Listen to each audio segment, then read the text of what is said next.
Good morning, viewers. Welcome to Frankly Speaking with Vibhuti Jha. Sometimes it is very rare, and it does rarely happen, that virtually the same panel assembles the very next week as well.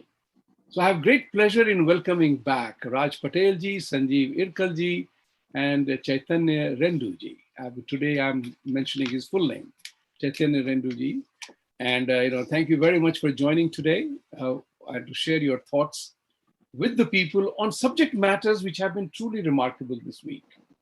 G7, I noticed and I commented on the G7 meeting was another way of imperialistic power to be exercised over the world. Is it so? Do they mean well to the world around us?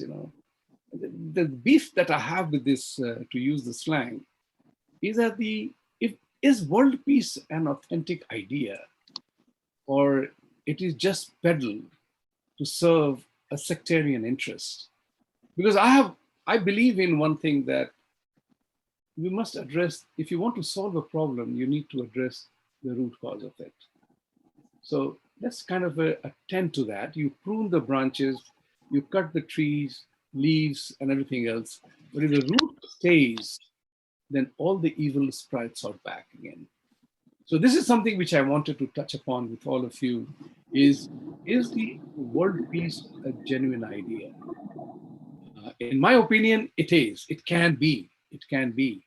But as in the movie Sherlock Holmes and Game of Shadows, the evil Professor Moriarty says that human mind is full of conflicts.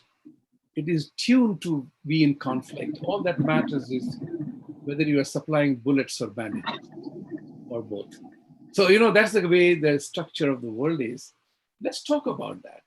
The G7 is a model, new institution, which has been for a place, another institution, if not a new one.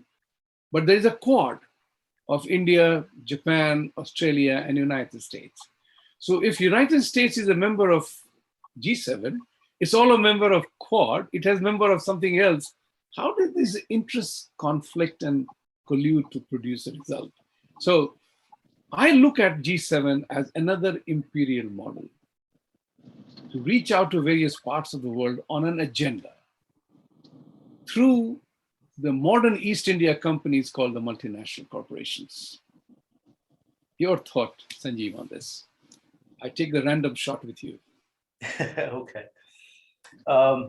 Yeah, I agree with you, because I think it is with the G7 group, like you said, there are different levels of it. Now now they picked the 7 most strong economies in the world, and they're trying to focus all their attention onto their agenda, basically, and that group's agenda may not be the same as a G12 or a G20 or whatever. They have other groups also. So again, I believe it has to do with your economic and defense agenda, sharing of common ideals, basically. To what purpose it serves, it's very unclear. And who's controlling it is also unclear. But we do know these leaders meet from time to time, and they discuss, agendas that are supposed to be good for their people, good for their countries, good for their economies. So the internal dynamics, I believe, is not privy to everybody. So people who are more involved in it may give us a better idea of what actually happens and goes on in those summits, basically. So you are talking about secrets within the secrets, and the obvious doesn't contain the secret. That's right. Secretly, the obvious is not so obvious either. That's right. I came up with a good sentence. Yeah. Yes. No, because everything is agenda driven. I will request Raj Patel ji to hire me as his dialogue writer or the deliverer of a punchline for his next movie, maybe. But Chaitanya, you are, you support Second Amendment. You want that India needs to have some more, robust weapon policy or legislation. Because last time I think you had mentioned that the India has the wisdom of Shastra and the Shastra both. Mhm. At the moment, we talk about Shastra more and we forgot about Shastra because all in Mahabharata, Ramayana, Gita, we learn the lesson that our gods always carry weapons with them because you Mhm. have to always arise to protect our dharma whenever dharma is threatened. So, my thought process with you is that if we want the world peace, we know the trouble spots. We know people are buying weapons. The maximum number of weapons that are sold in the market and to various parts of the world is done by the five members of the Security Council. Yeah. Isn't that ironic that these Yeah. people are supposed to be protecting at the top of the food chain in security in United Nations? Mhm. They are the ones who are supplying weapons to everybody. Yep. Your thought on it? Do you think everybody deserves a weapon in his hand? And Well, considering this element, of course, maybe this is the reason why everybody needs to protect himself or herself. But can the people of the world, like Sanjeev ji was mentioning, that whose secret agenda is being peddled, you know, why can't Afghanistan war not be solved? Why Mhm. are countries like mighty countries like Russia, England, US, everybody meets with its own Waterloo in Afghanistan? You know, your thoughts on it. so, Dr. Jha, the first part of your thesis, uh, uh, I think, dealt with the right to life. I would put that in terms of the phrase of context of right to life of an individual, life and liberty. That's paramount. I think you'll be hard pressed to find any society, maybe North Koreans would be an exemption from that, that deny the right to life. So, from that context, the ability to protect one's own life, either because the government is able to provide you security, failing which the individual can take some means for their own security, I think is important. The second part of your thesis was the G5, G7 are the biggest arms suppliers to the world.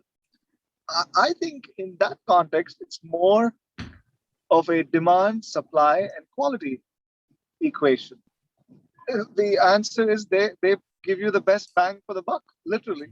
Mhm. And the quality of, I mean, the technologies and the effectiveness of uh, whatever weapon systems they're exporting uh, seems to work for the nations that want to buy from them. And of course, there are political considerations and alignments. So I think looking at national security, defending the borders of a nation, for example. Um, and I'm no security expert. I'll be the first to admit.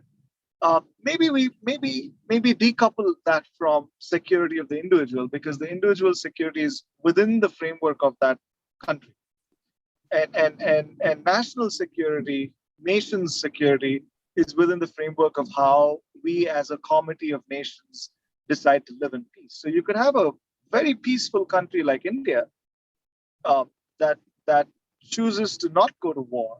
Of course, I mean, even though we have that disposition, we've been in far more conflicts than we think we should be in. But there's a lot of violence within our society, very low level, low grade violence, and like the riots that happen all the time. So I think these two things are we may consider decoupling and then addressing individual right to life, which I think is a right of all people, and then a nation's right to secure its borders. That's just my thought. No, no, no. Yeah, that's not. I totally agree with you that individual right to protect and defend their right to property, their right to protect and defend the family is a completely different thing, and that can get extended to nations as well. So from home to community to societies to state to nation. Everything, like as the saying goes, everything has interconnectivity in society, in the nature, as the saying goes. Coming to you, Raji, I wanted to Since you are a Sanatani, you are very proud claiming to Sanatani. I'll share with you one small bit of conversation that I had with hardcore Christians and Muslims when they were talking with me about it. I said, if you want authentic peace in the world, all you need to do is to embrace just one principle of Sanatan or Hindu philosophy. Just one. They were totally stuck by that. Now, it almost appeared to them that I was not giving them any choice. I said, look at our belief system. You accuse us that we worship so many gods. Let's not even go there. But let me just tell you one thing. This is true freedom of religion we offer to our own people. It exists in our way of life. Because prayers and praying to somebody is a source of inspiration. Is a source of inspiration. You may be inspired by the mighty ocean. I may get inspired by the mighty mountain standing in front of me. You may be inspired by sitting under the tree, the peaceful feeling that you have, or you just enjoy the flowing of a stream. Which inspiration is better, which one works for me, is my choice. But all of this is part of nature. All of it, without exception. Likewise, all our gods, whatever face they have, they are in one temple. And if I go and pay my respect to Ganesh, Bhadrakali doesn't come coming to kill me that you didn't pray to me. Or Venkateshwara doesn't get upset that this bloke didn't come and pray to me today, so I'll punish him. Or Mahalakshmi chooses to walk away from my home because I didn't offer my prayers to Mahalakshmi. I said, and they're all under the same roof. This is the way we accept everyone as is.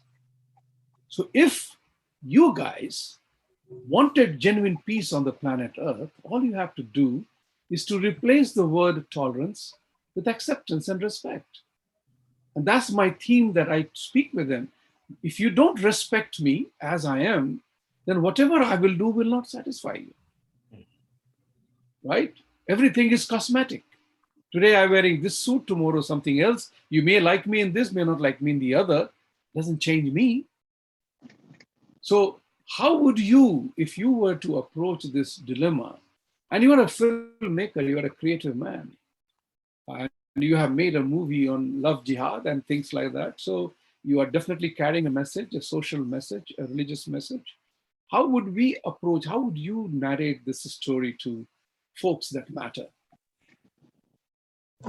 It is very difficult, realistically, if you look at it, because there are different philosophies in the world. There are two main philosophies. One that says, my God is the God for everybody else.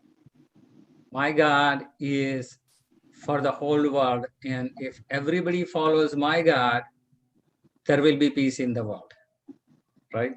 So there is that school of thought. And then Indian school of thought is, we would allow, I respect your God, you respect my God. I practice whoever God I want to. You practice whoever God you want to. I would say if everybody follows that school of thought, then I think there'll be peace. Because it's simple, the tolerance is there between religions, between people of religions, between school of thoughts. But when a religion tells you that my God is the God, and he is the one, he will take you to the heaven, and you have to believe him, otherwise you go to hell.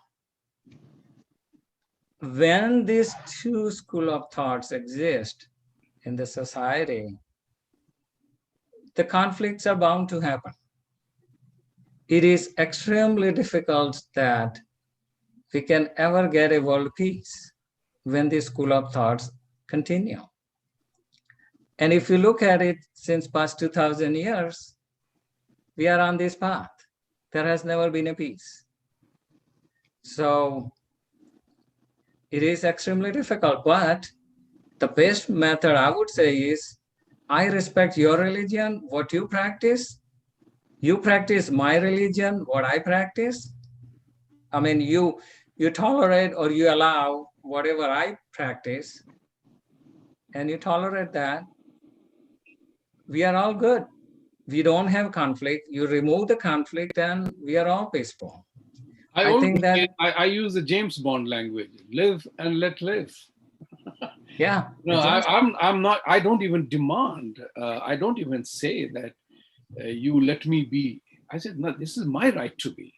yeah, This is my right to be who I am. Right. So if God was the ultimate magician, if He wanted either one of us to be Robert, Robert, or Sanjeev is Syed and Chaitanya is Christopher, he could have done it. But we That's are right. born as Raj, Vibhuti, Chaitanya, and Sanjeev. right. We are all God is devotees. the ultimate magician. So is conversion a sin against humanity and God, God's original intent? Right? That's the Yes. kind of question we have to engage in a conversation. So, Sanjeev, spending a bit more time on this before I move to a very favorite topic of mine. Where do you see this going forward? Or is it we have to live our life today, tomorrow, day after? Yes, one day we will die, we'll go back, and the later generation will follow on that. How do we, your thoughts on this, your closing thoughts on this? Yeah, I think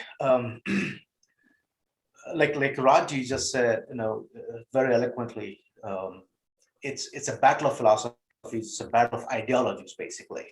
You know, the political aspect of these Abrahamic religions is very dominating. It drowns the dharmic aspect of a religion.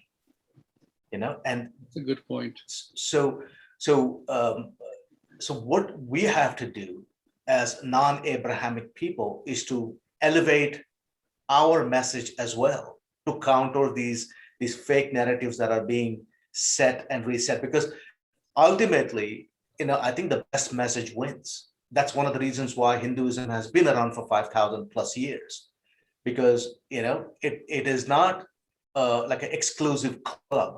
We don't say, oh, if you don't practice my God, you're not welcome in here. We don't go trying to convert anybody.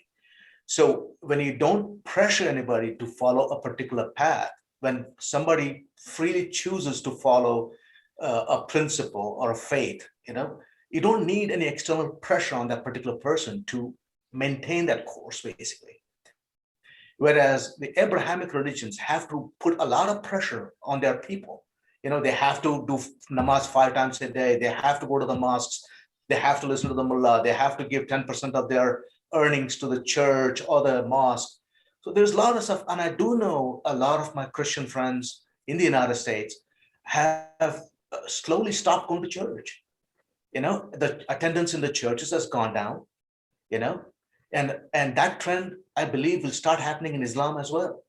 The problem with Islam is not many people know Islam. They follow this idealistic part of Islam without seeing the extremely negative side of this ideology. So if we have to start making people aware of this negative side as well, and then allow the people to choose. And as people get more educated and elevate themselves economically, I believe, the tide will start turning. That's very well said. Thank you. I subscribe to that way of life myself, in the sense that unless and until we engage in more discourses and conversations and inquiring and testing the validity of a thought, things will remain terrible. Things will not come to a conclusion, because, as you rightly said, this is what I say all the time, that if you believe that yours is the only way, then did God make a mistake? Did God commit a mistake making me who I am? Mm-hmm. And if God is the creator of you, with same nose, similar eyes, performing identical function, we are all same. Mm-hmm. So I have a right to be different. And that's why I say Don't seek equality. Let's respect individual differences. Not all Muslims and Christians look alike. Not all of them are same height, same build. Everybody is different. We are born equal, and that's the true statement. We are born equal. After that, nature takes over, family takes over, and we look different. We are different. Even brothers and sisters are different in their attitude, abilities, looks, name it.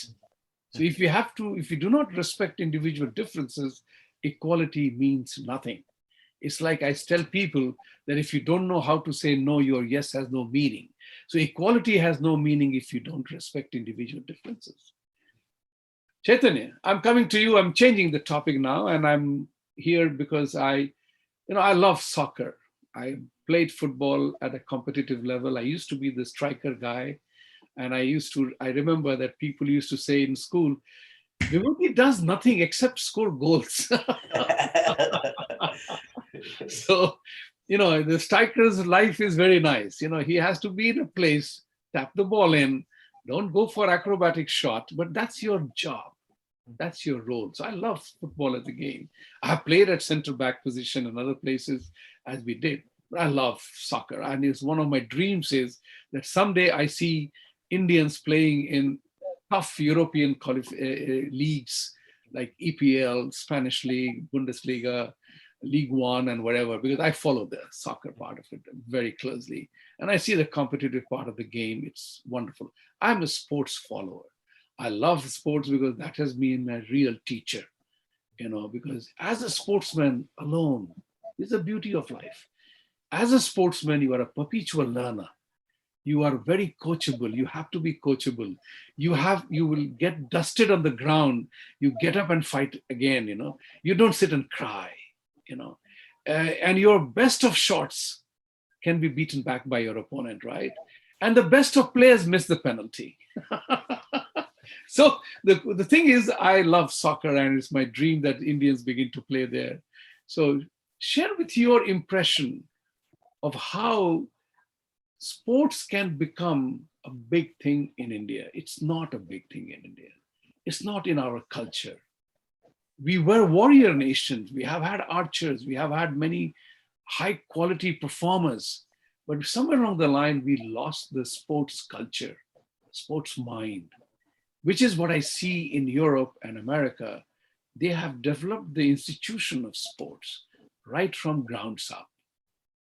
And I believe sports is the biggest uniter. Because one of the biggest virtues of sports is victory alone matters. And victory matters because performance alone matters. May not work the best, but performance. Once the performance, you begin to accept the criterion that performance is the key, then merit comes into play. You don't get a gold medal at Olympics because you tried hard. You won or lost. That's a hard fact. You won or lost. 8 athletes run 100 meters. One wins. The 8th one is not even looked at by anybody. But doesn't mean that the person didn't matter. That's the point which I'm trying. How important, Chaitanya, from your point of view, that India needs to focus so much more on developing a sports culture, a sports mind.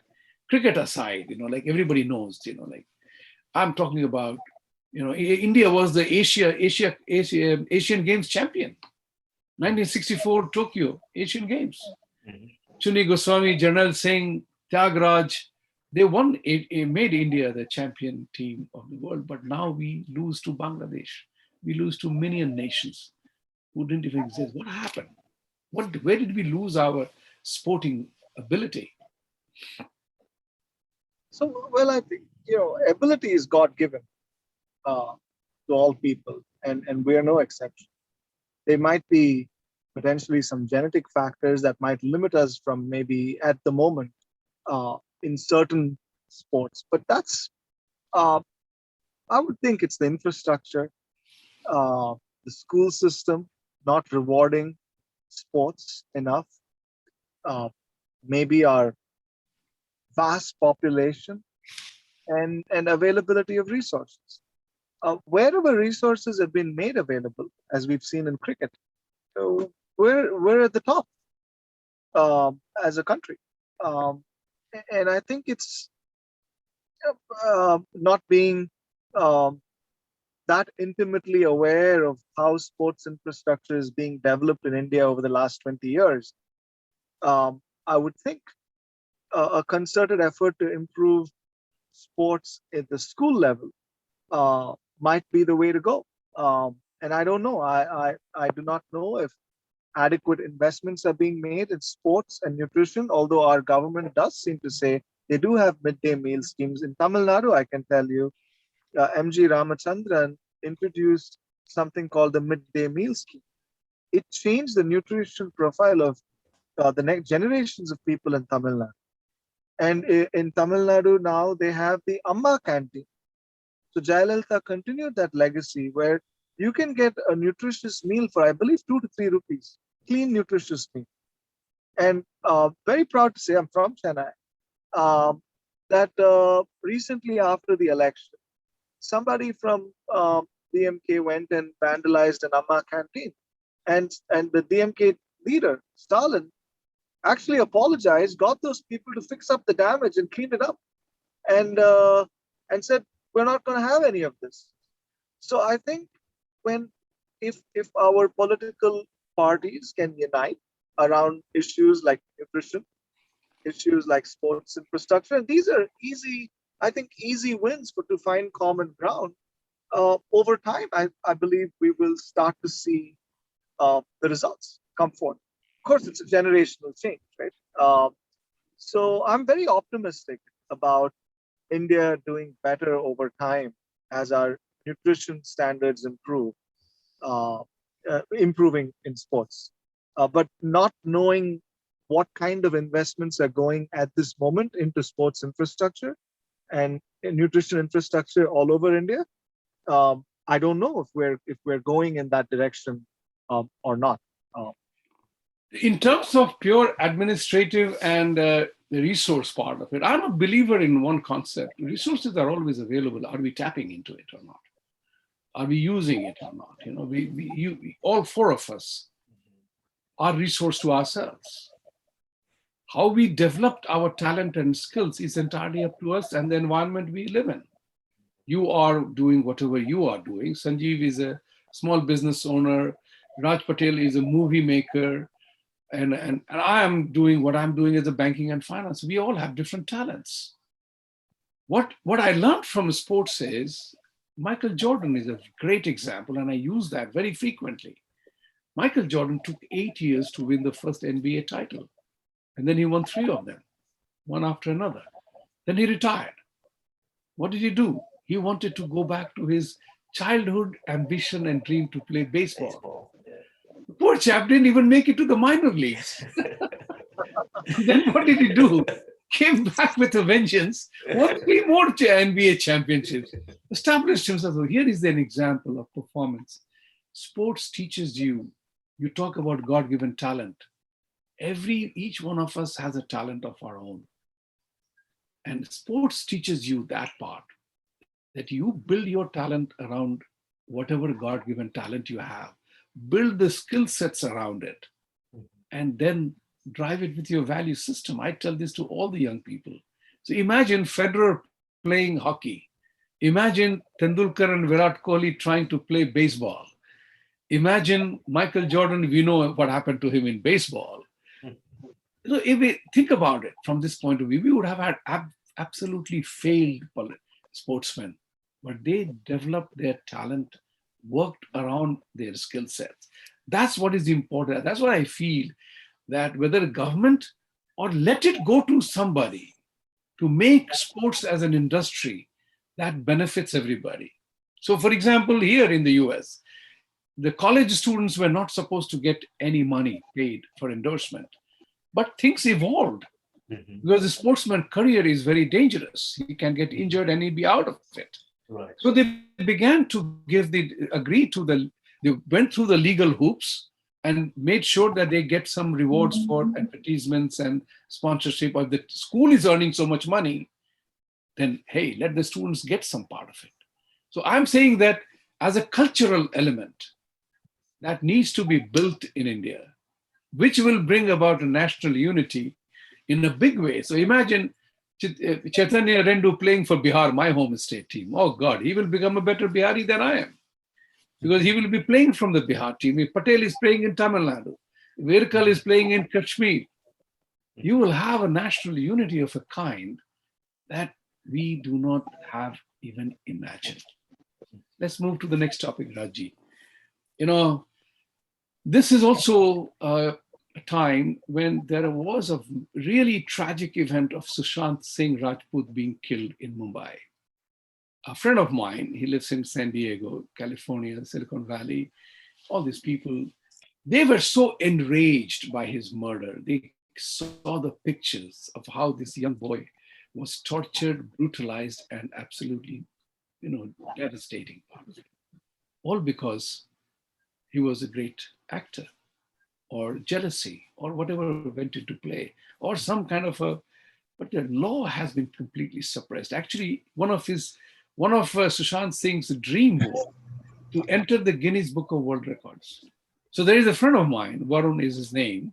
He ran a 500 minutes of continuous streaming show on TV, 500 hours or whatever. Yes, I'll send you the information. I took part in it as well. Ran some event. And the idea here is that in Mumbai, in Bollywood, lots of stars disappear. People we don't even know. People are killed, they disappear, literally and figuratively speaking. They disappear. One of the names was one of the actors. 3 of his girlfriends have vanished. Nobody knows where they are. He's also involved in this. So what do you think about the crime thing that gets into movie industry in Mumbai? And knowing fully well that Bollywood has had a detrimental effect on Hindu psyche in India. What needs to be done? Haji Mastan's, Dawood Ibrahim, Sukhnarayan Bakhia, and all these people are the primary funders of movies in India. And when you look back, what seems to be an innocent act, when you look back and come back tonight, you see the intent is different. So when Feroz Khan and Vinod Khanna sang the song Allah Ko Pyari Hai Kurbani, it did not seem like a religious intonation. Today, it seems so. Your thoughts on it? Right. So there are several angles in the film industry. The single most probably is in power, and subsequently to attain money and power, I think the company and several other thought that they could achieve quite a bit of power through film industries. So they enter into the industry, and when they saw that if they don't control the people, the stars, the producers, the directors, that they would not be able to achieve what they want to achieve. So they begin to pick on certain producers, certain actors, certain actresses whom they can make an alliance with themselves, and then basically promote them. And once you promote them, then you have to demote the others. So when you promote some of them and not the others, the people on the other side, they begin to see that I'm working so hard, I have so much talent, like Sushant Singh, I can't make it to the level that I need to. Arijit Singh, one example, he has been struggling. There is a big elephant in the film industry. Somebody may know that's been bothering Arijit Singh. So there are many cases like that. there are cases like certain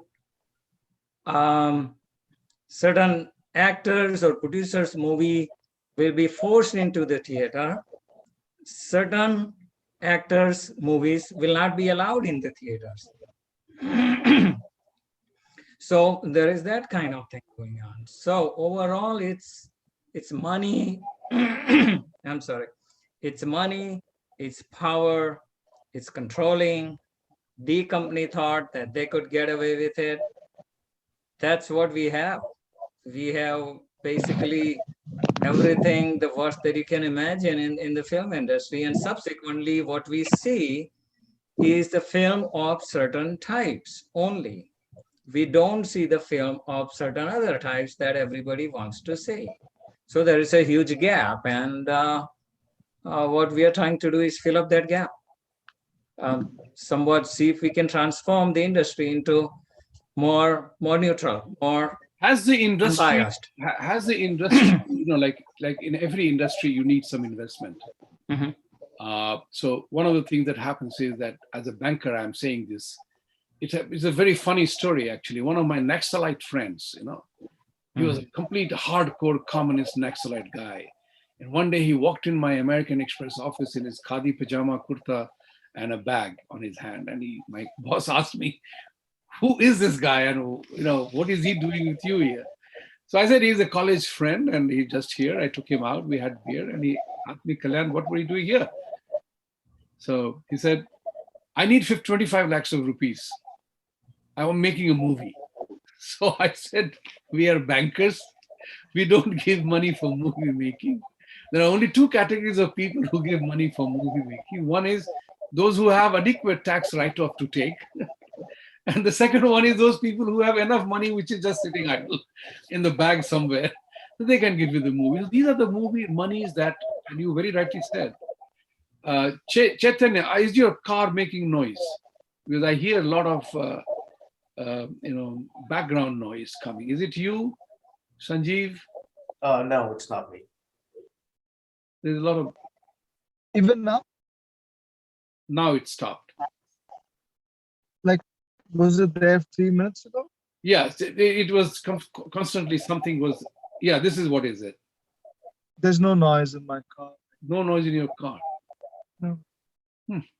I think it's just an echo. It's echo somewhere. Okay, that's all right. Yeah. Let's continue. So, he came for the movie. So movies became controlled by the Haji Mastans of the world, taken over by, Dawood Ibrahim of the world. And you began to see the infiltration of ideology in movies, or denigration of you and I or somebody, whoever they wanted. So as we pay tribute to Sushant Singh's Atma, to rest in peace, his soul to rest in peace, I hope that things improve. And the funding, once the funding becomes regular, because the risk factor in movies is very huge. Low budget movies always end up making money. The large budget movies always end up having trouble because the multiple works very different way. Anyway, switching over to technology, Sanjeev, you are a small business owner. And, one of the things which is happening around the world is that the Regulation 270 protects all the social media platforms. They were supposed to be platforms. Now they are judge, jury, and executioner all combined in one, right? So they decide what messages go through, what doesn't go through, whether your followers are truncated or what happens. How do you see the situation developing in India with Twitter? Because Regulation 270 doesn't apply to any other country other than the United States. Why must these people claim privileges in the name of freedom of expression and speech, whereas my rule is different? These very people who teach, that's what angers me. These people are preaching and trying to teach India about freedom of speech, but they don't have the gall to go to China or go to countries where people will tell them, get lost. Nigeria did to them. How do you relate with this scenario? Because my thought process is very simple. I'm telling India and Modi and BJP and the rest of them, if you don't watch out, if you don't create your own Twitter, WhatsApp groups and things like that, have your own server too. What's the guarantee that AWS will not close you down? Your thoughts? Well, the latest action taken by Modi government was very pleasing. I was very happy to see that the government finally stood up and took some action on Twitter. And they basically now they've got rid of the platform, the liability aspect of the law. Right. Basically, they have opened them up to liability. That's a first step, basically. Right. And I think the primacy that the government has given to the social media platforms from United States, Twitter, Facebook, WhatsApp, and all those platforms basically needs to be countered with our own local technology as well. Like there are other platforms that are available, Right. and there should be some importance given to that as well. But again, coming back to the issue of Twitter, the editorial privileges that they are taking right now clearly, violates the law of the land, basically, and that needs to be,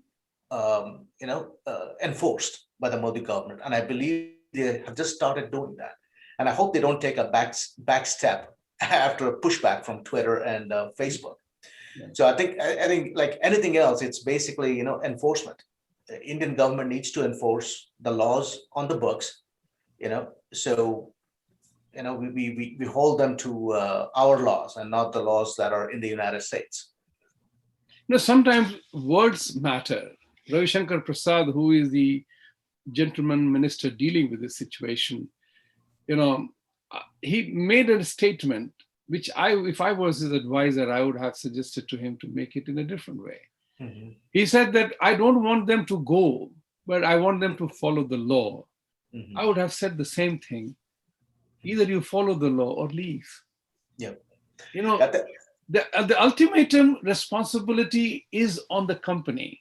Yeah. Twitter arrived in India. That's right. Seeing the opportunity that you saw. If you don't see it works for you, leave. See, I think if the government starts enforcing the law, Twitter will have no choice but to conform, because the largest populated country in the world, a free democracy, is India, and the amount of metadata that they can harvest in India and the amount of money they can potentially make out of India is just too much. And I don't think as a business model, I don't think Jack Dorsey is that stupid. He understands that. He understands that he needs. Well, let me put it this way: Twitter needs India more than India needs Twitter. Look, I totally agree with you. I totally agree with you, because what India has to offer as an economic opportunity. I've been doing this for the last 30 years. I have carried many joint ventures to India. Mm-hmm. Companies in my neighborhood who had 19 employees, and I saw their product. I said, what the hell are you marketing in the US for? Mm-hmm. This India can absorb any and every product, right? Yep. So I told them, why don't you go and do it in India?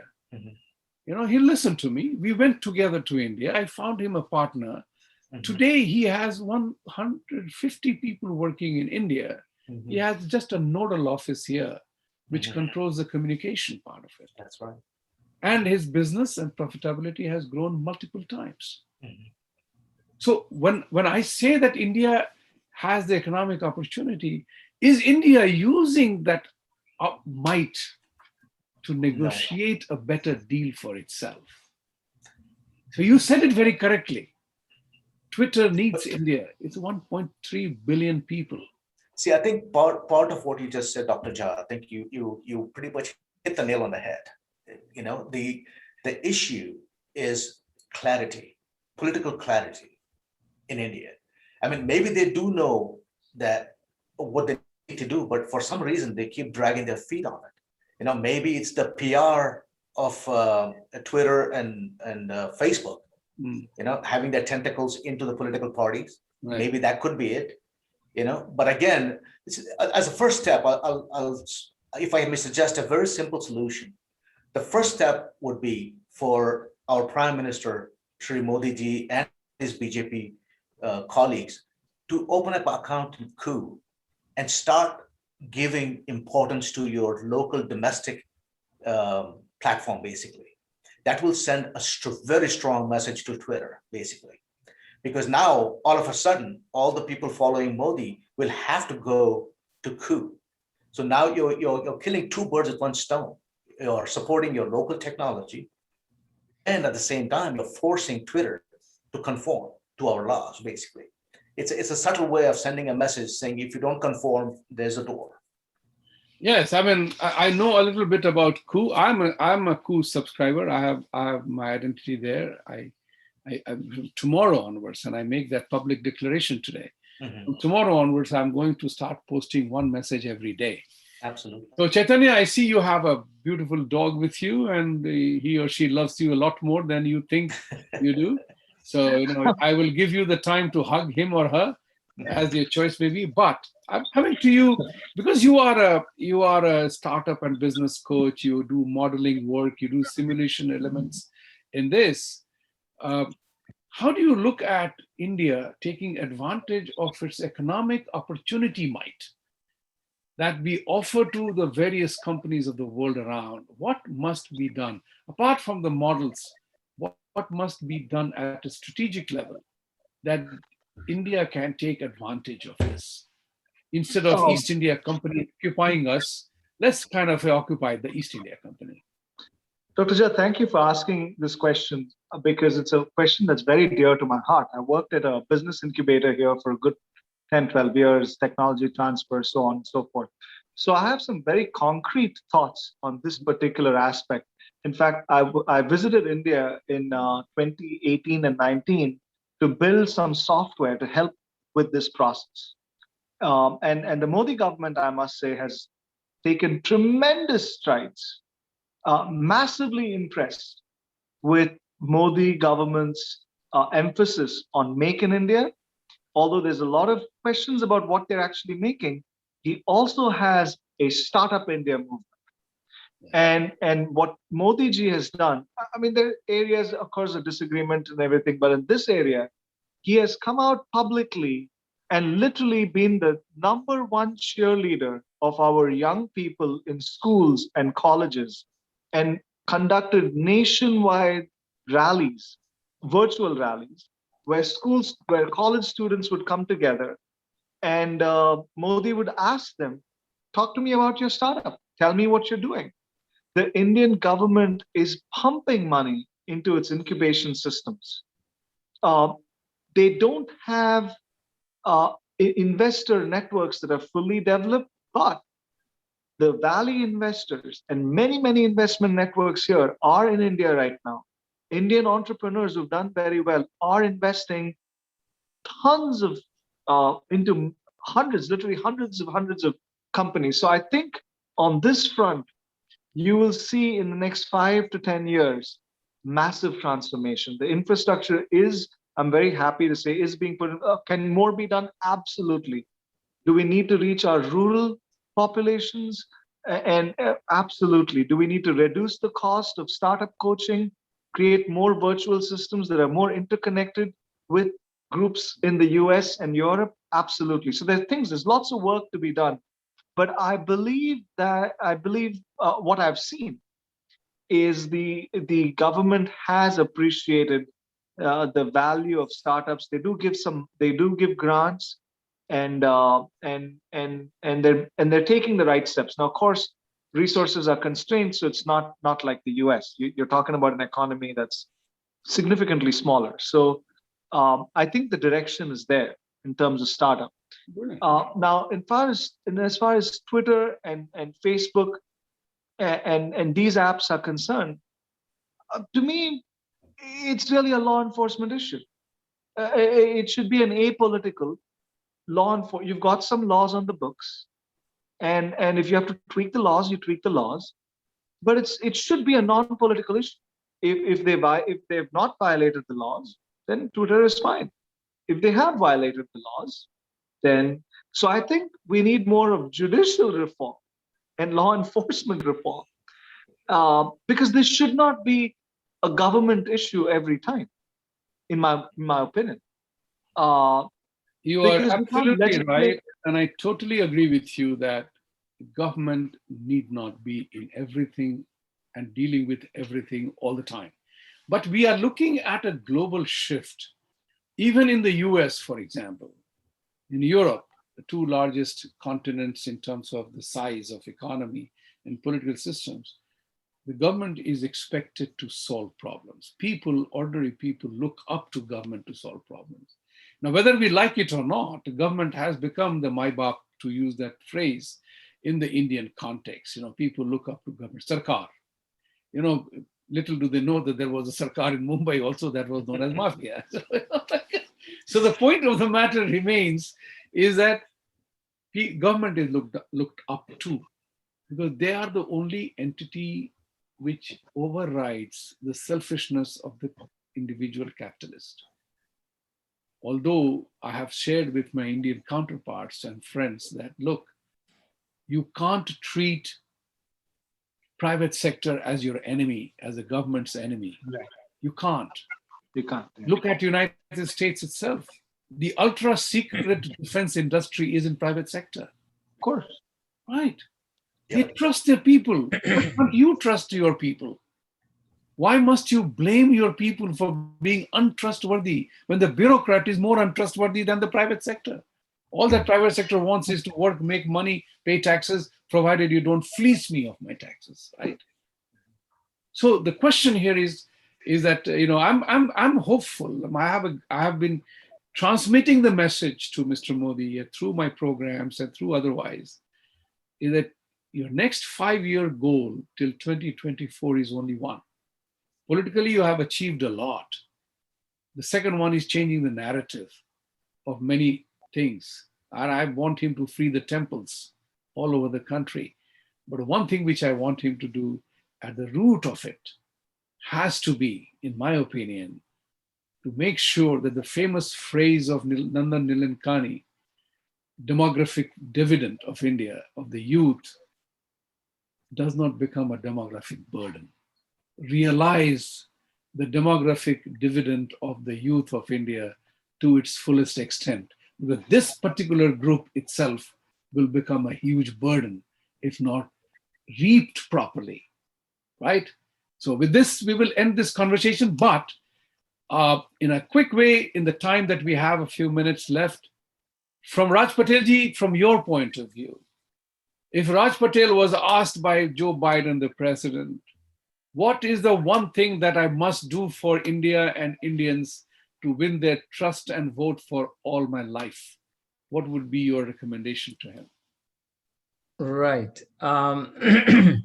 So for Biden to win my vote for rest of the life, I would suggest that he governs from the middle. He looks at not so much from far left, not so much from far right, but he looks at from the middle, what is the right thing to do for each and every bill he passes? Specifically more in line with India and keeping the relationship with India, because it's very important that he keeps the relationship with India in a good shape. Because what is happening in India, if we lose the control to Islamists in India, you can imagine what the worst it can bring, because India has nuclear weapons, right? And if these weapons go in wrong hand, you could imagine that Israel could be wiped out by India.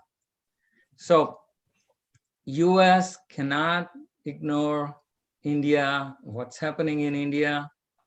They have to keep the good I take your relationship. point, and you need not elaborate on it more, because that's my point as well. I have been saying to people that United States, even though Democratic Party and Biden may not like Modi because Modi was pro-Trump and wanted, upkeep our Trump Sarkar, but that has to be put aside. Yeah. If United States weakens its largest loving country called India, it will eventually destroy itself. So the welfare of United States lies in one single fact: support India all the way. Embrace India's inadequacies and inefficiencies and move from that point of view. That's the message that needs to go. Like, you can't change the past. But if you are willing to live with an enemy called Pakistan, I call them as sleeping with the enemy, then you can be rest assured with India, because Indians love America, because there is so much to share about. Sanjeev, you have two minutes advantage over Raji to think through. Now, I agree with And make what it short, Raji make it says. short, really crisp. Yes, That yes. one suggestion. Yeah. Yes. I agree with what Raji said. With respect to Biden, I would expect him to govern from the center, and he will have to rein in his far left members of the party to basically, and be more fiscally conservative for me. You are expecting the communists to be physically conservative? You are unrealistic, Sanjeev. Again, you asked me what I expect. Right. That's it. Yeah. I have them on that part. I say, don't waste my money. Take yours and waste it.